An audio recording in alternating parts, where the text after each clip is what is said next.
30 patients à visiter pour cette seule journée, Émilie doit s'organiser au mieux pour faire face à la demande. Des soins à domicile qui doivent, pour certains, être réalisés à des heures fixes. Pas de souci, c'est noté sur le planning et du coup, moi je passerai en fin d'après-midi quand j'aurai fini la tournée. Et pas de place pour de nouveaux patients. Je me laisse toujours une marge de manœuvre dans le sens où je ne suis pas au plafond de ce que je pourrais prendre, dans le sens où si j'ai un de mes patients qui s'alourdit, il faut que je puisse aussi continuer à m'occuper de lui correctement. Avec près de 1300 infirmières libérales en 2017, les Pyrénées-Orientales font partie des 5 départements les mieux dotés en France. Sauf que pour cette famille, c'est le chemin de croix. Georges Favier souffre de nombreuses pathologies et à chaque sortie d'hospitalisation, des soins à domicile lui sont prescrits, mais impossible de trouver une infirmière.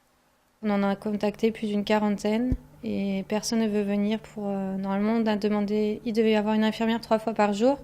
On demande même ce qui n'est qu'une fois par jour et toutes les infirmières sont débordées ou pas du secteur. Des personnes vont sortir d'établissement sans avoir prévu ou organisé leur sortie, c'est-à-dire prendre contact avec les infirmiers, prendre contact avec les kinés, prévoir s'il faut aménager le domicile avec un lit médicalisé. Quand cela ne se fait pas, on se retrouve sur des problématiques et souvent des réhospitalisations en urgence.